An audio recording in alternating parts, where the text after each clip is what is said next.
नमो भगवते वासुदेवाय. तर आपण श्रीमद भागवत महापुराण पाहत आहोत आणि त्यातील हा आपला 10वा स्कंद. 10व्या स्कंदातील अध्याय 9वा.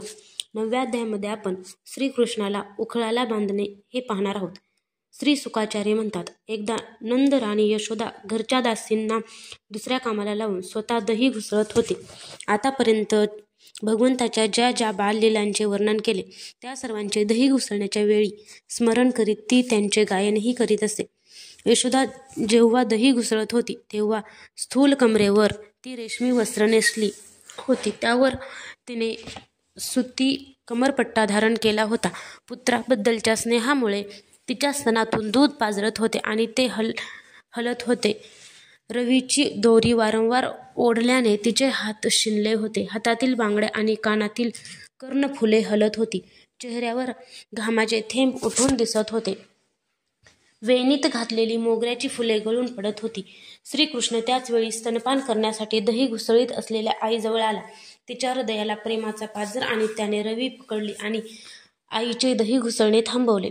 यशोदेने श्रीकृष्णाला मांडीवर घेतले व स्तनातून प्रेमाने पाझरणारे दूध ती त्याला पाजू लागली आणि त्याचे मंद हास्ययुक्त मुख न्याहाळू लागली. इतक्यात चुलीवर ठेवलेले दूध उतू जाऊ लागल्याने यशोदेने त्याचे पिणे संपण्याआधीच त्याला खाली ठेवून गडबडीने दूध उतरविण्यासाठी ती निघून गेली. यामुळे श्रीकृष्णाला राग आला. थरथरणारे लाल चुटूक ओठ दातांनी चावीत त्याने जवळच पडलेल्या दगडाने दह्याचे मडके फोडून टाकले. डोळ्यात खोटे अश्रू आणले आणि माझघरात जाऊन कोणाला नकळत तो लोणी खाऊ लागला. उतू जाणारे दूध खाली उतरून यशोदा पुन्हा त्या खोलीत आली. तेथे पाहिले तर दह्याचे मडके फुटलेले. ही आपल्या लाडक्याचीच करामत आहे हे तिने ओळखले. त्याचबरोबर तोही तेथे नाही हे पाहून तिला हसू आवरेना. इकडे तिकडे शोधल्यावर समजले की एका पालथ्या उखळावर श्रीकृष्ण उभा आहे आणि शिंक्यावरचे लोणी वानरांना घालीत आहे. शिवाय आपली चोरी उघडकीला येईल त्याच्या भीतीने चारी बाजूंना पाहत आहे. हे पाहून यशोदा पाठीमागून येऊन हळूच त्याच्याजवळ जाऊन पोहोचली. श्रीकृष्णाने जेव्हा पाहिले की आई हातात छडी घेऊन आपल्याकडेच येत आहे तेव्हा उकळीवरून त्याने खाली उडी मारली आणि घाबरल्यासारखे दाखवून तो पळाला. योगी तपस्येने शुद्ध झालेल्या मनाने सुद्धा ज्यामध्ये प्रवेश करू शकत नाहीत किंवा ज्याला प्राप्त करू शकत नाहीत त्याला पकडण्यासाठी यशोदा त्याच्या मागे धावली. अशा प्रकारे जेव्हा यशोदा श्रीकृष्णाच्या मागे धावू लागली तेव्हा थोड्याच वेळात स्थूल व हलणाऱ्या नितंबांच्यामुळे तिची चाल मंदावली.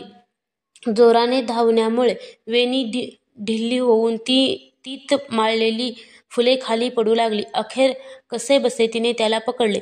श्रीकृष्णाचा हात पकडून ती त्याला रागवू लागली. त्यावेळी हातून चूक घडल्यामुळे रडत रडत तो हाताने डोळे चोळीत होता. डोळ्यातून काजळ वाहून तोंडावर आले होते. नजर वर केली तर ती भीतीने बावरलेली दिसत होती.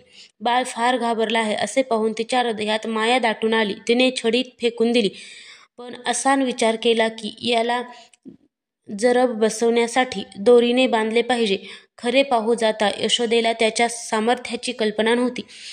ज्याला बाहेर नाही की आत नाही, आधी नाही की अंत नाही, जो जगाच्या आधी अंती आत बाहेर असून जगद्रूप पातही आहे, जो सर्व इंद्रियांच्या पलीकडील असून अव्यक्त आहे, त्यात भगवंताचे मनुष्य रूप घेतल्याने त्याला पुत्र समजून एखाद्या साधारण बालकाला बांधावे तसे यशोदा त्याला दोरीने उखळाला बांधू लागली.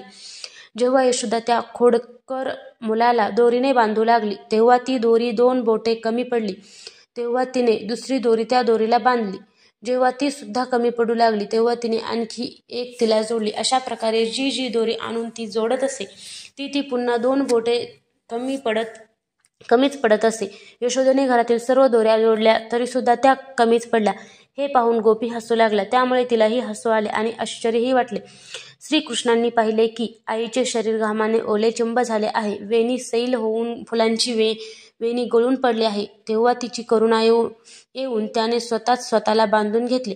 परीक्षिता, श्रीकृष्ण पूर्ण स्वतंत्र असून ब्रह्मदेव इत्यादींसह हे संपूर्ण विश्व त्यांच्या अधीन आहे.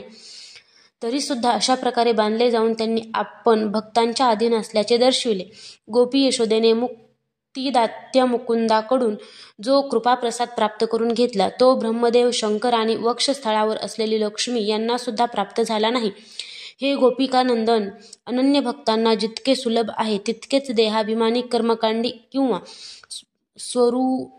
स्वरूपभूत झालेले ज्ञानी यांना सुद्धा नाहीत. यानंतर आई घरातील काम करण्यात व्यग्र झाली असता उखळाला बांधलेल्या कृष्णाने, जे अगोदर कुबेराचे पुत्र यक्ष होते, ते 2 अर्जुन वृक्ष पाहिले. नलकुबर आणि मणिग्रीव अशी त्यांची नावे होती. त्यांच्याजवळ विपुल ऐश्वर्य होते. त्यांना झालेला गर्व पाहूनच देवर्षी नारदांनी त्यांना शाप देऊन वृक्ष केले होते. अध्याय 9 समाप्त.